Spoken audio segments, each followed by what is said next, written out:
Another day, another pizza.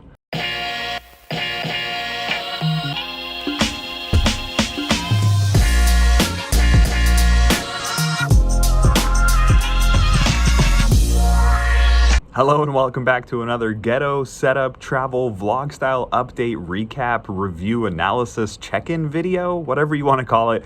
I'm your beautiful host, Young Buffett, and in today's video, we have an announcement that we want to review from the CryptoZoo team. I'll talk about what this whole stock photo drama means later in this video. Feel free to skip around to the parts you want to listen to. Feel free to comment down below if you have any questions before we get started. Congratulations to the first person that comments first. You're amazing. We love what you do. Great work, great community engagement. Good job overall. Before we dive into everything, if you're new here, stop being new here. Take a second, scroll down, keep scrolling, find that subscribe button, hit that subscribe button. Congratulations, you're not new anymore. And now you're my friend, and it was that easy. Congratulations. I read the announcement blog post that Ben Roth posted. I'll give you a quick recap of what it said. I'm not going to sit here and read it word by word like I did for the white paper. I'll just do a quick recap here and give you my thoughts on what to look for. Then we'll chat a little bit about my thoughts overall. I've been asked my opinion time after time. Just read my comments. Everyone is asking, what do you think is going to happen at Zoo? What do you think of the game? And so on. So I'll just address it in this video. If you're interested, hang tight. If you're not interested, whatever. All right. So the blog post was good. It was standard. It was professional. A quick recap. They announced again that they did in fact sell out of all 10,000 base eggs, which, by the way, is a really, really good thing for the people who bought an egg. It is a limited and unique batch, so it's a limited supply with high demand, very high demand.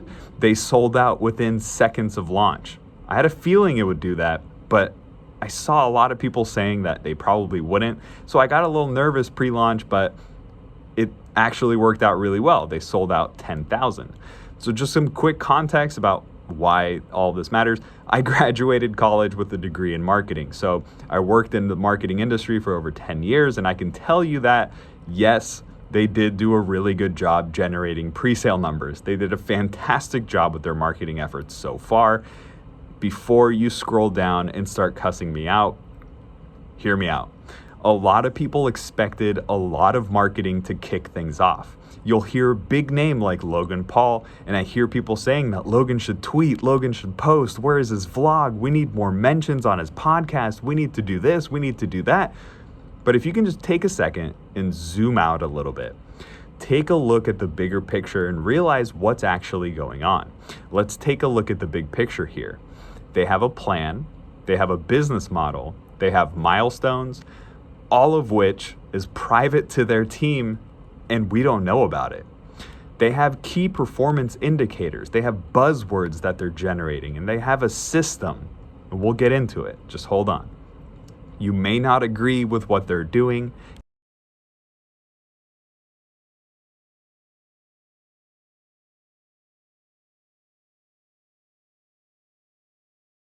At their peak, number 7 on OpenSea's highest trading volume. That's massive. OpenSea did more volume than Etsy not too long ago. So it's really impressive to see that CryptoZoo was number 7 on the highest volume. But anyways, they announced that the crypto project is coming out. They announced it in August.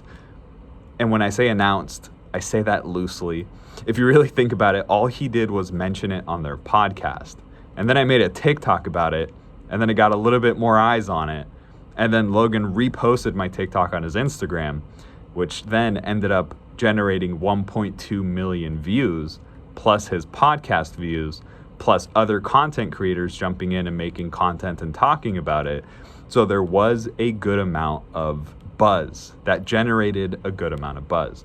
The early adopters, the people who jump into things new, started piling in one by one. And speaking of getting things started, remember to zoom out, look at their roadmap. Where are we right now? We have time.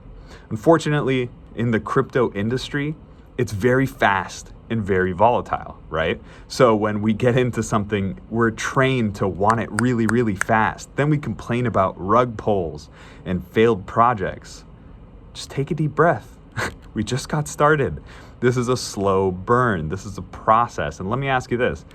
Why would you even want a ton of marketing when the game isn't even out yet? What is that going to do for you? There is no utility right now. It's just a picture of an egg. So if there's a ton of marketing right now, the price of the Zoo token would probably just skyrocket overnight. And then what? What are you going to do? You're going to sell and lock in profits? Okay. And then what are you going to do with the profits? Are you done? You're going to go find something else?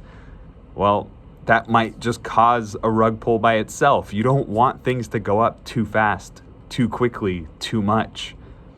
So I say we just take a deep breath, wait for the game, and watch their plans unfold step by step, and then review and analyze as they release things, then make a decision on whether it's good or bad. So something cool that they can do now is now they have the headline that we sold out 10,000 eggs in seconds. That is stronger marketing than if Logan Paul just came out and said, hey guys, I made an NFT. Nobody cares. But if somebody says, I sold 10,000 eggs and generated this much money in seconds, that is more powerful. You do first, then you talk about it. You generate FOMO, you generate hype, you generate that social proof. You curate these headlines and then roll them out slowly as you roll out your project. In the blog post, they go on to talk about what they've been working on, which is cool. They say that they've been working on economists and with developers and with blockchain advisors. So it's good to know that it's not just Logan Paul sitting in his room saying, we should make an NFT. And you got Ben Roth over there sitting in his room reading Discord all day, which, by the way, I hate seeing the mean messages to Ben and the team. I'm sure sometimes things go wrong and sometimes things are shaky and that launch was chaotic, sure. But you got to remember that these guys are hard at work and they do want it to be successful. So they will make more money if we make more money. So just, again, take a deep breath. I know it's kind of weird that everybody's expressing their opinions and they want to hear more about this and you want to hear more about this and you're not getting answers back.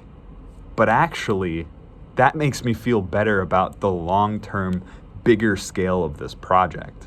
Because imagine if you're focused on the bigger picture, you don't stop to apologize for every little thing. You could argue that there could be more transparency and better communication overall, to which I would say they would probably need to just hire a full-time community manager who literally has to sit there and kind of like customer service, talk to people on an individual basis, or at least update people, or at least create a wide FAQ that addresses common problems and concerns to keep everybody calm. I do agree with that.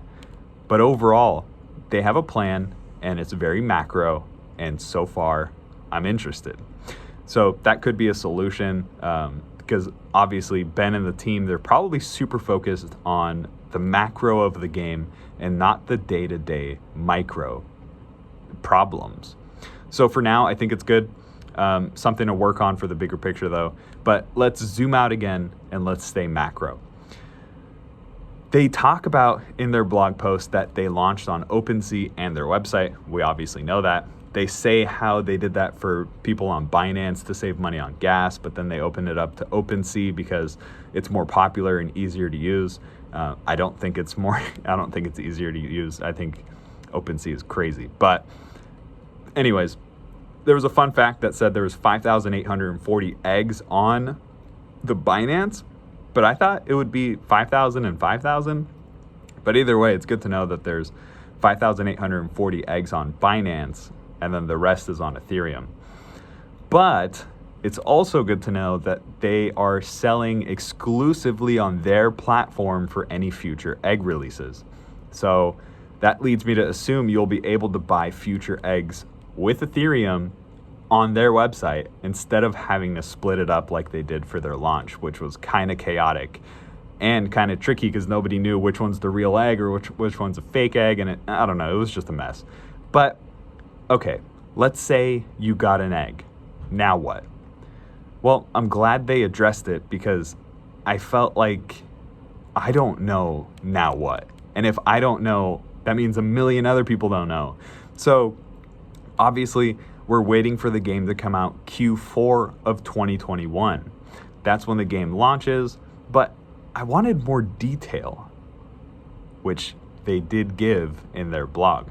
So they're working on launching their app so egg holders can connect to it and see their eggs on the platform, which is great because I don't like looking at the MetaMask version of it anyways. It kind of looks a little ghetto. But they'll be launching their Zoo marketplace where you can buy and sell the eggs too. That's what I'm really interested in because I want to see what happens when those Binance eggs get introduced into the market. I would assume we're all at a profit because people want them and we have them, but I'm planning on making a video that talks about the resale value and that whole process. So if you're interested in that, let me know. It should be an interesting one though. Right now, all we know is the Ethereum people can sell it on OpenSea, but I have no idea what happens when they open it up to the Binance people as well. I personally have 3 on Binance and I can't do anything with them. What's interesting though is the gaps in the timeline here. So we bought it and now we're kind of forced to hold it, huh? It forces you to go slow. I'm curious to see when the marketplace opens, are people gonna say, oh, thank God I can finally get rid of all these eggs, and they'll sell it for cheaper just to have that liquidity? Or are people gonna hold up the floor price for the eggs? I don't know. Should be interesting. Either way, it's a catalyst to keep in mind. They didn't really say when they're gonna launch that, but I do assume it's gonna be in Q4 sometime, so that'll be anytime from October to December. We're almost there. I'm a patient guy.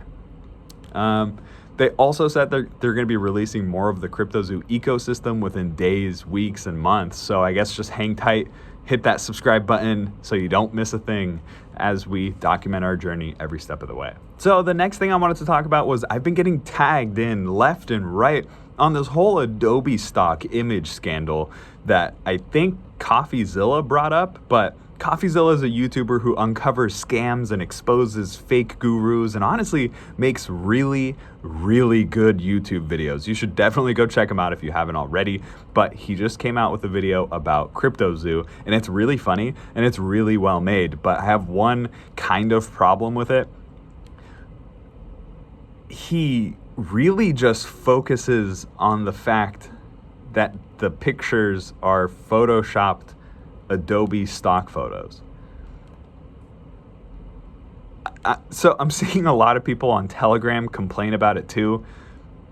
I get asked a lot of questions about the pictures too. I have a very easy, simple response to all of this. Who cares? Who cares if it's Adobe stock photo images? I mean, what did we want? Did we want Logan Paul to go out into the jungle and take a picture of an elephant himself? No. So I used to make commercials for a living. You've probably seen them on TV or on social media, but it's very common to use stock photos for something. Stock photos or stock footage, it's all out there, like on Shutterstock, Adobe, and other stock footage providers. My customers paid a lot of money for my creative director and his team to search for stock photos, pick the best one, and edit into the video. So when I hear that this NFT collection is just a bunch of photoshopped Adobe stock footage, I really don't care. Do people actually buy NFTs because the artwork is cool? I'm sure some do, but there's also a huge group of people who buy the NFTs because of who's behind it, the team behind it, the technology, the marketing, the potential profitability. I don't care if it's a picture of a panda with an elephant nose on it. If it makes me a lot of money, it makes me a lot of money. So Logan Paul continues to keep calling this a game, right? So we bought eggs. The eggs themselves have value because we don't know what's inside and they're limited in quantity. But these eggs have Adobe stock pictures in them, okay? Then we merge and breed the two stock pictures. It becomes a photoshopped merged image of the two that his team of artists put together. But I don't think anyone cares really about what it looks like, but instead they care about the rarity of the actual asset within the ecosystem. So my opinion hasn't changed. I don't really care that the images come from Adobe. I just care that I have one of one or one of 100. You know what I mean? I hope that makes sense. Don't forget, we're not giving any financial advice here. I'm not here to expose any scams or do any investigative work. I don't need much. I'm just documenting my journey as we all learn and experience this space together. I'm literally just like you, but with a camera pointed at me. So if you have any questions, I do try to get back to every comment. Leave it down below. This is your safe space. With that, I'm gonna go get some Italian dinner and I'll catch you in the next video.